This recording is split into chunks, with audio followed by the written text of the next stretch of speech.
Hello, everybody. I'm G.D. Kimball for the Chain Film Festival, here with the director of Indigenous Fight for Survival, Gary Rucker. Gary, how are you? Pretty good, man. How you doing? Great. As a guy who grew up watching a lot of Nova and Nature and Richard Attenborough, your film is a treat for me. So what do you think what's your specific voice that you're bringing into the genre? Basically, it started out as a documentary with more emotion geared towards social times and what man was doing to the environment. And it really, it brought on just a lot of negative things. And I said, I don't want to make a film like that. I want to show what I see in the Everglades every day. I live in Florida, and I'm 5 minutes from some really great hotspots. And I said, I really want to get the cameras and the beauty and capture all it. So my voice was to say, let's do something more on the educational line. Let's show everybody what's here. And then let's touch on things like man's intervention with the environment, climate change, invasive species coming in, and we kind of interwove them into the piece, and I felt that was a better representation of what I saw in my brain, what I saw in my head, because it got very heavy. I do want to do something heavy, but this was after coming home. You shoot for 8 to 10 hours, and you come home and you look at that footage, and it's gorgeous. It's just beautiful. So that was the outcome of my efforts. Right. And there were so many species that I had never heard of before, things I'd never seen before, and facts I didn't know, like the thing about gators' gender being determined by temperature instead of chromosome. That blew my mind. I never do something like that. So now there's a direct issue with climate change. Right. What's going to happen to the alligator population when there are more males than females because of temperature? So these are the things that I touched on a little bit. I didn't want to get too heavy. The next documentary I'm doing gets much deeper into the big problems we're going to have with animals. We're all one big cycle, man. We're all dependent on each other. When one species dies out, something happens up to a point where it can be catastrophic. So right. One interesting thing is that I got a lot of help from people, University of Miami and Miami Zoo, Flamingo Gardens, all kinds of institutions helped me to verify certain things, and that was incredibly helpful. Going through all this, and because I didn't even know, like you're saying, you hear about all these different, like periphyton. Periphyton is an essential element to the Everglades. And Dr. Sylvia Lee, I had already done the voiceover, and she said, it's not periphyton, it's periphyton. So I had to go back and go back and do the voiceover again. But they helped me. I had all PhDs in biology, and I had them all review the film, make sure it's accurate. That was a big issue for me. Right. And so, you shot this over the course of 2.5 years? 2.5 years. Right. And so observing the species and all the research and the input, what was something that genuinely surprised you? Like really, really just, you didn't see it coming, observing this, the Everglades for that long? I'll tell you one really interesting thing. The ibis, which is like a white bird. It's got a very long yellowish orange beak. And I primarily read that they fed on bugs and various things. Well, one day I was shooting, and I sat and I saw a whole flock of ibis, and I said, wow, this is good. I get in, and this ibis is attacking a snake. This little bird is going after this big snake, and he got the snake. And he ate the snake, and I filmed it. It was like I was shocked. I was like, I guess they eat more than bugs here. Right. But very, a few things like that. Some disheartening things. While I'm filming, I would catch. I'd get I filmed an alligator once that had a hook in his eye, clearly a fishing hook. Some snapping turtles that had damages to their claws and their legs from boats and things, and that was very disheartening. Yeah. You clearly sound the alarm on these things that are encroaching in on the natural domain of all these animals and the dangers they pose. So, is the threat, is it just too much for everyday people to handle? I mean, I'm pretty sure we can't count on industry to really take the lead, and I'm pretty sure we can't count on government to take the lead if industry is not taking the lead. And so, is it all too much for everyday people to sort of band together and start to think about these things? Like, what can we do as individuals to start to stem the tide of this, of the dangers and changes? The wildlife federations are great to support. The zoos are great to support. Anything that's going to give back and help the animal community that will protect. I mean, obviously, they are now redesigning the roadways of the Everglades. They're going to reintroduce the flow of the water from north to south, which is going to really help the environment tremendously, because that was killing the Everglades. They have every year now, they have the python hunt. So they actually hire these snake hunters to go in and pull pythons out. And I witnessed one of these things, and this guy pulled out an 18-foot long python, 18 feet. I mean, it was like this thick round. So, I mean, there are things going on. I mean, I think the best way is to do films like this and get them in on the educational level. I'm going to write a syllabus for this and a course outline for this film, and I'm going to try to get it into schools so they can see firsthand. And I think that's the best way as a filmmaker. Any films that can be made that help situation, especially now with climate change. Everybody should be making a film on climate change. We got to do it. I just sold all my gas cars and I bought Teslas. Right. So I'm walking the walk. I really am. Right. And that was brought up to me by a friend of mine. He goes, "You're making films now about climate change, and you're driving a Mercedes." And I said, something, you're right, man. It's time. So I'm going to do my part. I don't want my kids dealing with this stuff or my grandkids when it gets out of hand. It's going to be terrible. Right. So, and we'll leave with this thought. With the increased number of hurricanes and the changes and all the man-made dangers in these things, what do you, in your heart of hearts, what do you think the Everglades ecosystem looks like 20 years from now, 40 years from now, 100 years from now?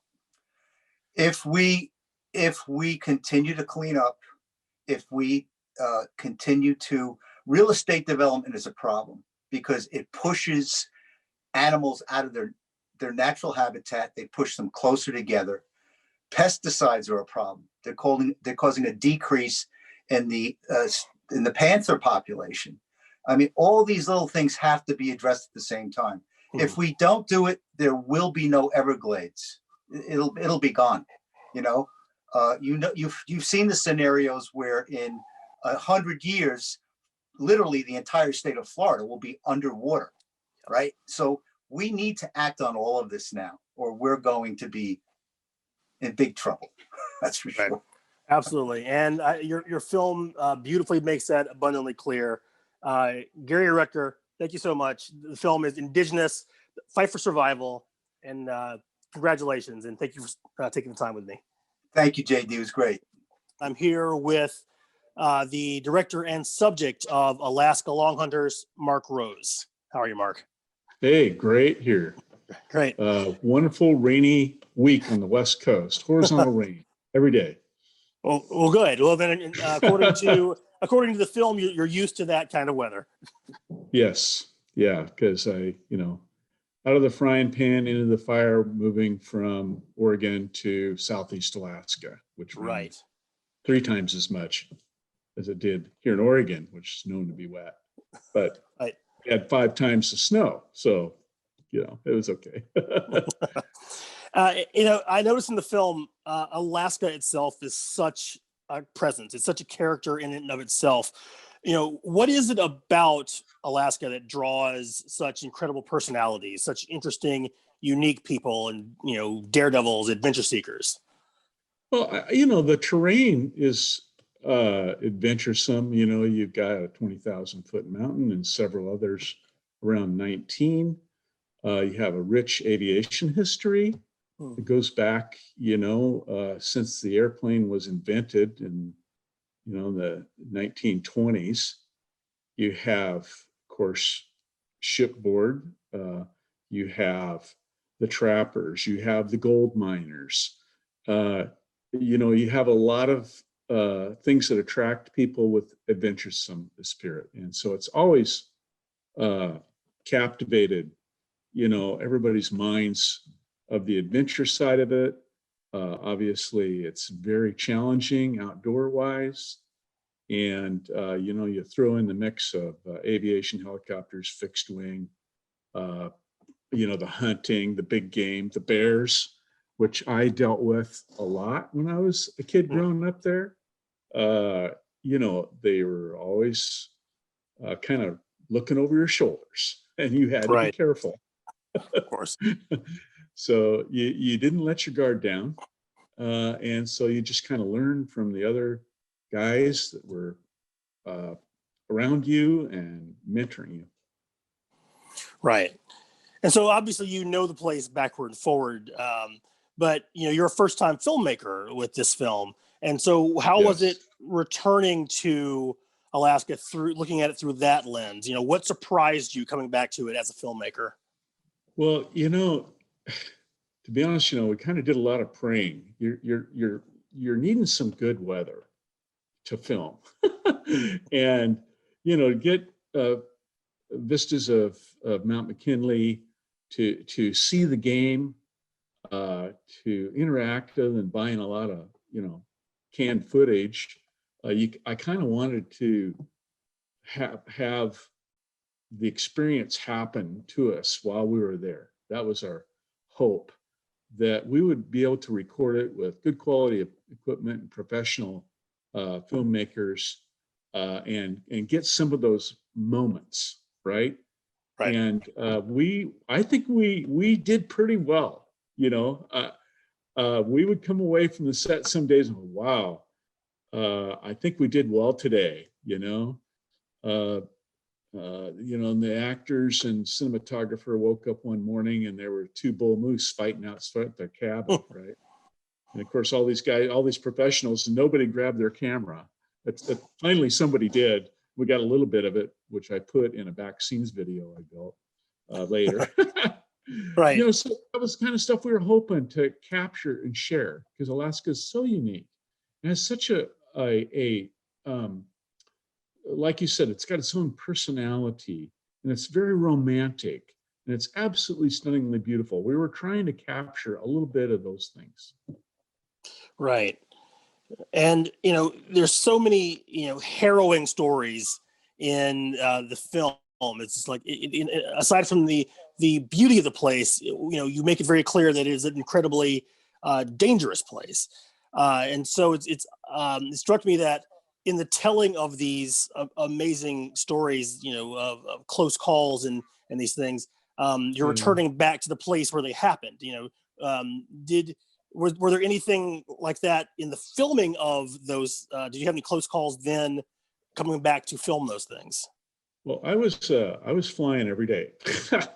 Right. I'm 66, and I got to sling, about 2,000 pounds of avgas and sheet metal at these little 400-foot to 300-foot strips.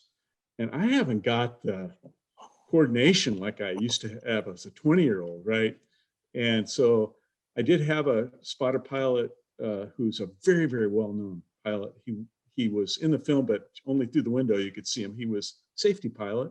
And then we had Chris Buellard, and then we had the old timers, and it was wonderful having Gail, who was my first instructor pilot, right, when I was in high school. And she's such a wonderful lady. And as you caught on from the film and the credits, that she got inducted, to the Smithsonian Air Museum. You know, she says, Mark, I was here around these astronauts, and she's so cute, such a beautiful lady and a great spirit and brave. Oh my gosh, brave as a lion. Some of the flying she did made me look bad. And, she wrote a book and she was embarrassed about even pushing the book out, but I love her book. Her book's better than my book, hands down. And then we had, Ray Adkins, the Bush pilot, and he won the Orville and Wilbur Wright Safety Award while we were there, and it was so cool to interview Ray, and he has those classic lines, well, you're in Alaska, and you're waiting for the weather. Well, you know what? If you wait a little while, it might get worse. And Larry Rivers, who knows all these people, pretty much all know each other, and I wanted to do them justice. And at the end of the day, when we came home and we made this film, that when they watched it, they would be proud of it. That was really my goal. I didn't want anybody feel used, misused, or taken advantage of at all. And I think I've been back several times since, and I think we got there. Great. Absolutely. Well, a lot of young men and women will see this film, and and within it, you and Mick Leach are this sort of Butch and Sundance kind of characters. So there's going to be a lot of young people that say, "That's it, I've got it. I'm going to Alaska," and they're going to pack a bag and they're going to head off out, to make their fortunes there. Like, what is the best advice you could offer them? Be their connection, be it a spiritual one or simply a sense of adventure. What advice can you offer those kids? So, they have to have common sense. And Alaska is not free to live in. It's very expensive to get there. It's very expensive to live there and survive there. You're not going to go find a piece of land and get a cabin and start living off the land. No, it does not work that way. So hopefully find somebody there before you go that could, be your halfway person to give you the lay of the land, and take your wallet and make sure your credit card's paid up. You don't want to get stranded up there, and you can very easily get stranded. A lot of people get stranded up there every year, and they're calling home and friends and anybody else to get enough money just to get home. So it's a great place. So one of the places there's lots of opportunity if you're willing to work, and then you might find yourself, if you're spending the winter, you might find yourself living with 10 people, right? Just to survive in an apartment up there at $2,500 a month that you would get down south for $500 a month, right? So plus your groceries is more expensive, transportation. So you just got to use your head, be realistic, but go, for sure, go. Yeah. Right. Well, thank you so much. The film is fantastic. Thank you. Yeah, and congratulations. And thanks for talking with us. Again, that's Alaska Long Hunters, Mark Rose, the director and subject of the film. Thanks for being with us.